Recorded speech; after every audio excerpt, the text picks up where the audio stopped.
मैं यही बात बार बार कहता हूँ कि मंदिर के बाहर बैठे हुए भिखारियों को बहुत आवश्यकता नहीं है। आपको देना हो तो रास्ते पे चलते हुए किसी मजदूर को देना जो मेहनत करके खा रहा है, पसीने के खा रहा है, उसको बहुत ज़्यादा ज़रूरत है। इनको कोई ज़रूरत नहीं है।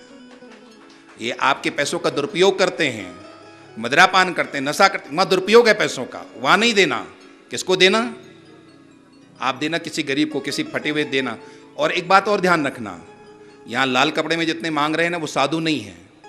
साधु कभी मांगता नहीं है, ध्यान रखना इस बात का। साधु कभी भी मांगता नहीं है। ये लाल कपड़े में बैठे हुए सब फालतू लोग हैं, ये कोई भी साधु नहीं। साधु कभी भी मांगता नहीं है। और विशेष करके साधु कभी पैसा तो मांगेगा ही नहीं। साधु को भूख लगी होगी तो 5 घरों में जाकर के भिक्षाम देही, 2 रोटी मांग करके, 1 रोटी मांग करके। हमारे यहाँ नियम है, साधु को एक घर से भी भरपूर भोजन, भरपेट भोजन नहीं लेना चाहिए। 5 घरों से, यानी 1-1 रोटी प्रत्येक घर से।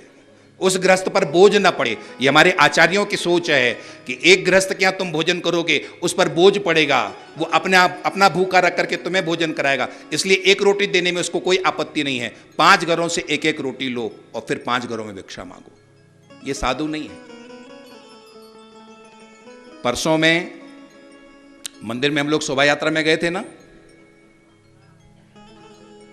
भागवत जी आ रहे थे तो मैं नीचे उतर रहा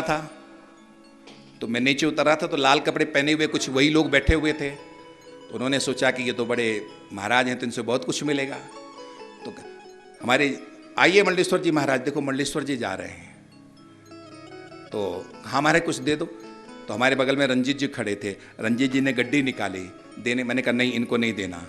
तो उनकी भाषा बदल गई, देखो ये बाबा हमको देने नहीं दे रहा है। पहले तो कह रहे थे मंडलेश्वर जी आ रहे हैं, और फिर क्या कहने लगे, देखो ये बाबा हमको दान नहीं दे रहा है, देने नहीं दे रहा है। हमने मना किया, रंजीत जी नहीं, इनको नहीं देना। वहाँ कोई मतलब नहीं है देने का। देना भी हो तो ऐसे कोई फटे बच्चों, किसी को शिक्षा में दो ना। बहुत से बच्चे ऐसे हैं जो पढ़ नहीं पाते हैं, उनको दो ना। आपके आसपास, मैं कहता हूँ इंदौर में, आपके घर के आसपास बहुत से ऐसे हैं। चौराहे पर जो आपसे भीख मांगते हैं, लाल बत्ती में जो आपसे भीख मांगते हैं, उन्हें तो मांगने का अभ्यास हो चुका है, वो तो कहीं भी मांग लेंगे। ऐसे लोगों को ढूंढो जिनको मांगने का अभ्यास नहीं है। वो मर जाएं लेकिन किसी के हाथ नहीं फैलाएंगे। ऐसे लोगों की सहायता करो।